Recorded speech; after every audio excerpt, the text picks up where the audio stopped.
আসসালামু আলাইকুম ওয়া রাহমাতুল্লাহি ওয়া বারাকাতুহু। আলহামদুলিল্লাহি নাহমাদুহু ওয়া নাস্তাঈনুহু ওয়া নাস্তাগফিরুহু ওয়া নাউযু বিল্লাহি মিন শুরুরি আনফুসিনা ওয়া মিন সাইয়্যাতি আ'মালিনা মান ইয়াহদিল্লাহু ফালা মুদিল্লা লাহু ওয়া মান ইউদ্লিলহু ফালা হাদিয়া লাহু ওয়া নাশহাদু আল্লা ইলাহা ইল্লাল্লাহু ওয়াহদাহু লা শারীকা লাহু ওয়া নাশহাদু আন্না সাইয়্যিদানা ওয়া হাবিবানা ওয়া নাবিয়্যানা ওয়া মাওলানা মুহাম্মাদান আবদুহু ওয়া রাসূলুহু। فقد قال الله تبارك وتعالى في كلام المجيد وفي الفرقان الحميد بسم الله الرحمن الرحيم من يهد الله فهو المهتدي ومن يضلل فلن تجد له وليا مرشدا صدق الله العظيم। শ্রদ্ধেয় সম্মানীয় সুধী মণ্ডলী, আমি আজকের আপনাদের একটা বিষয় নিয়ে আলোচনা করতে চাই, যে বিষয়টা টেলিভিশনের পর্দায়, বইপত্রে, লিফলেটে বিভিন্ন ধরনের ব্যক্তিবর্গরা লেখালেখি করে দুনিয়া থেকে এই রেওয়াজ, এই নিয়ম, এই বিধানটাকে মুছে দিতে চাচ্ছে। এর মূল কর্ণধার হলো আব্দুল ওয়াহাব নাজদি ও তার বংশধর, তার আনুকূল্যে যারা জীবনযাপন করে। বর্তমানে আমাদের মধ্যে যারা আহলে হাদিস আছে, লামাজহাব, জামাত ইসলাম প্রমুখ আরো যে সমস্ত দল আছে, এই সমস্ত দলের ব্যক্তিবর্গ এবং এই দলের মতাদর্শ সেটা আজকের আমাদেরকে ভাবিয়েছে যে বায়াত হতে হবে না, এটা এক শ্রেণীর মানুষের করে খাওয়ার একটা জায়গা। আজকের ইউটিউব খুলে দেখুন, বাংলাদেশ থেকে এক ঝাঁক ওলামা, তারা একই সুরে একই আওয়াজে তারা কথা বলে চলেছে।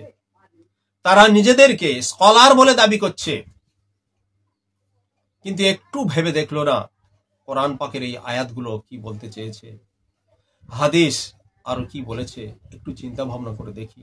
এগুলো কিন্তু তারা ভাবলেন না। দুঃখ আর পরিতাপ, আফসোস আর আফসোস।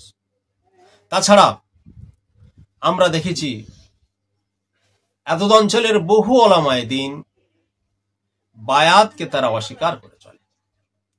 আমি একটা কথা আপনাদেরকে বলছি, যে বায়াতের উপরে এত অ্যালার্জি, এই বায়াত হওয়ার বিষয়ে আমি একটা কথা আপনাদের কাছে জাস্ট আলোচনা করতে চাচ্ছি। সাহাবী হযরতে আলী কাররামাল্লাহু যুগে, আলী কাররামাল্লাহু ওয়াজহুর যুগে, উনি তখন খেলাফতিত্ব করছেন। ওনার খেলাফতে মায়েশা সিদ্দিকা রাদিয়াল্লাহু তাআলা আনহার সঙ্গে একটা যুদ্ধ সংগঠিত হয়, যে যুদ্ধকে বলা হয় জঙ্গে সিফিন। এখন এই জঙ্গে সিফিনে বহু সাহাবীদের মধ্যে, বহু ব্যক্তিবর্গের মধ্যে দুজন ব্যক্তি সেখানে শরীক হয়েছিলেন। একজনের নাম হল হযরতে জুবাইর রাদিয়াল্লাহু তাআলা আনহু, আরেকজন নাম হলো হযরতে তালহা রাদিয়াল্লাহু তাআলা আনহু। পৃথিবীতে এই দুজন সাহাবী জান্নাতে যাওয়ার শুভ সংবাদ পেয়েছেন। সেই জান্নাতি সাহাবীদের জীবনের রণাজারি, তাদের জীবনের চিন্তা ভাবনা, কর্মপদ্ধতি আমি জাস্ট আপনাদের কাছে অত্যন্ত অল্প সময়ের মধ্যে একটু কথা বলতে চাচ্ছি।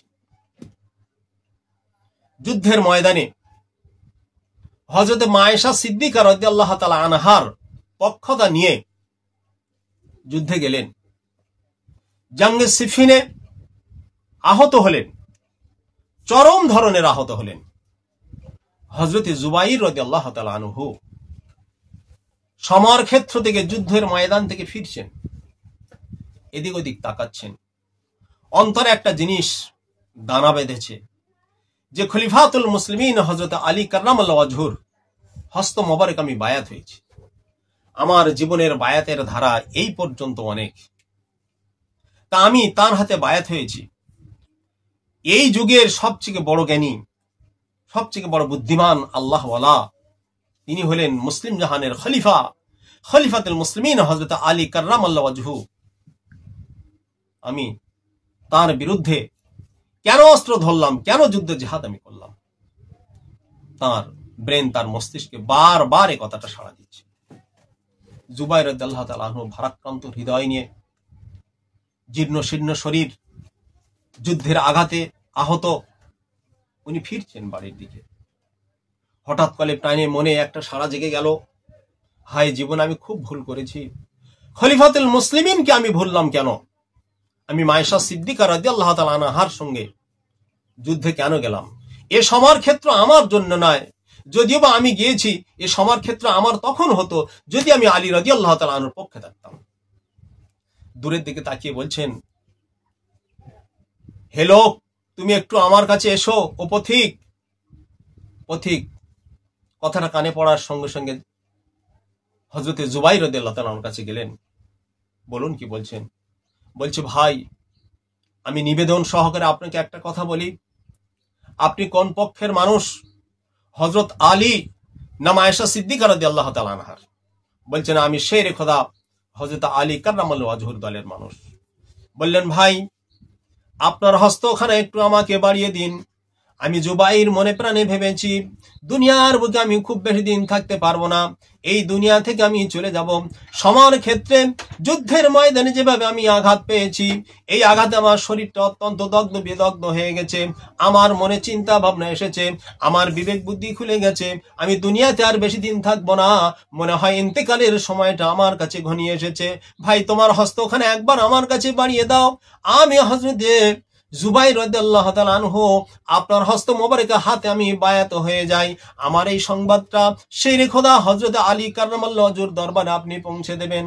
ও ভাই পথিক, আমি যা আপনার কাছে বায়াত হচ্ছি, হাতটা তাড়াতাড়ি বাড়িয়ে দিন। আলী রাদিয়াল্লাহু তাআলা আনহুর পক্ষের মানুষ, দলের মানুষ হাতটা বাড়িয়ে দিলেন।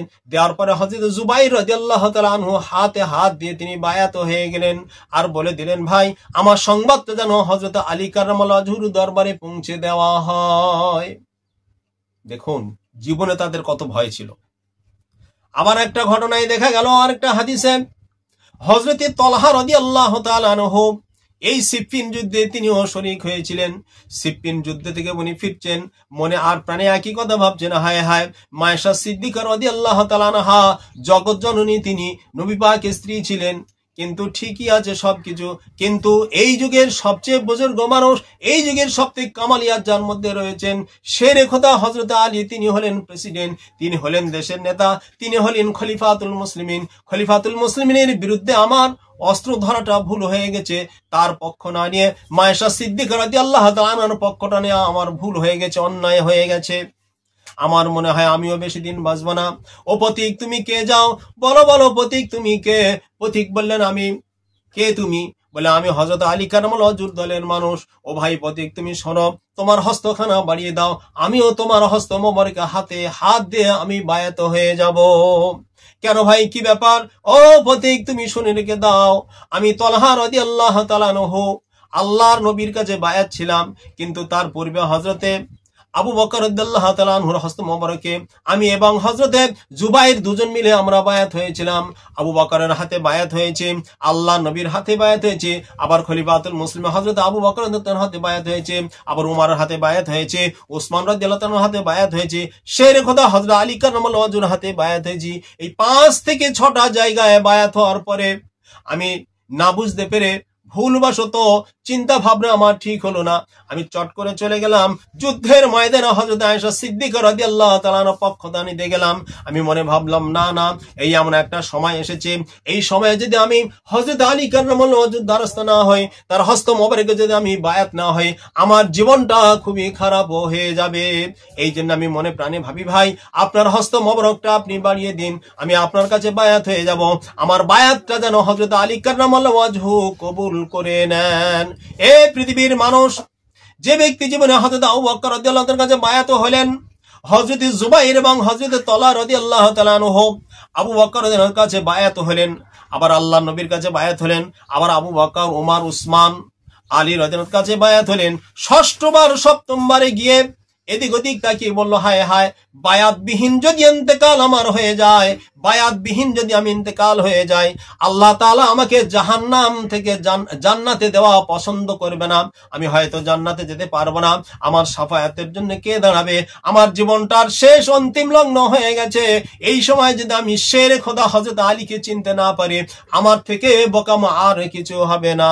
ও পথিক, তুমি আমার সংবাদটা নিয়ে শেরে খোদা হযরত আলী কাররামাল্লাহু ওয়াজহুর দরবারে পৌঁছে দাও, তিনি যেন আমাকে বায়াত করেছেন এই কথাটা মেনে নেন।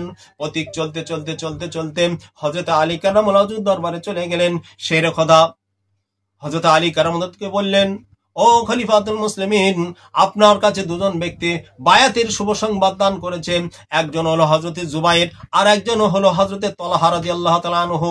এই শুভ সংবাদের কথা শুনে শেরে খোদা হযরত আলী রাদিয়াল্লাহু তাআলা আনহু সেদিন বলেছিলেন, পথিক, হে আমার লোকজনেরা, তোমরা শুনে রেখে দাও, জেনে রেখে দাও, যদি তালহা রাদিয়াল্লাহু তাআলা আনহু আমার কাছে শেষ জীবনে যদি বায়াত না হতো, আমি হযরতে আলী রাদিয়াল্লাহু তাআলা আনহু বলে থাকি, আমি বুঝতে পেরেছি, জানতে পেরেছি, ওই ব্যক্তির জন্য জান্নাতে যাওয়া খুব কষ্টকর হয়ে যাবে।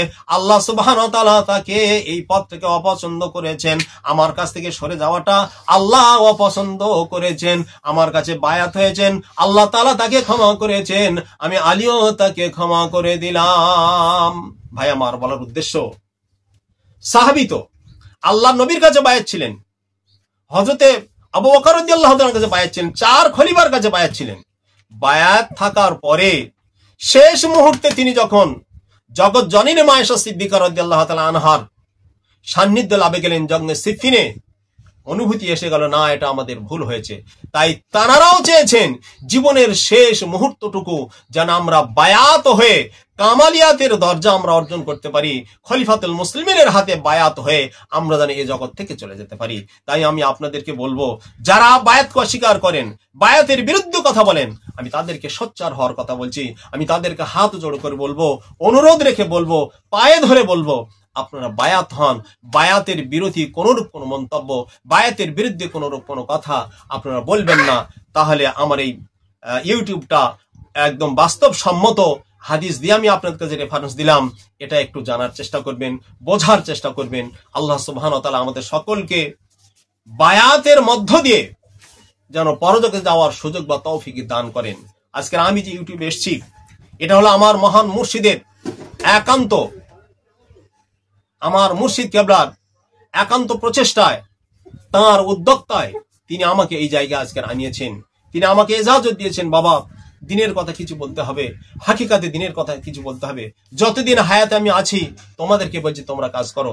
আমি আমার মুর্শিদ কেবলার কি বলবো, সম্মান ইজ্জত করে শেষ করতে পারবো না। আপনারা সকলেই দোয়া করবেন আমার মহান মুর্শিদ কেবলাকে আল্লাহ সুবহানাহু ওয়া তাআলা যেন হায়াতে তাইয়্যিবা দান করেন, শারীরিক সুস্থতা দান করেন। এই বলে আমি আমার বক্তব্য শেষ করছি। ওয়া আখির দাওয়ানা আনিল হামদুলিল্লাহি রাব্বিল আলামিন। আসসালামু আলাইকুম ওয়া রাহমাতুল্লাহি ওয়া বারাকাতুহু।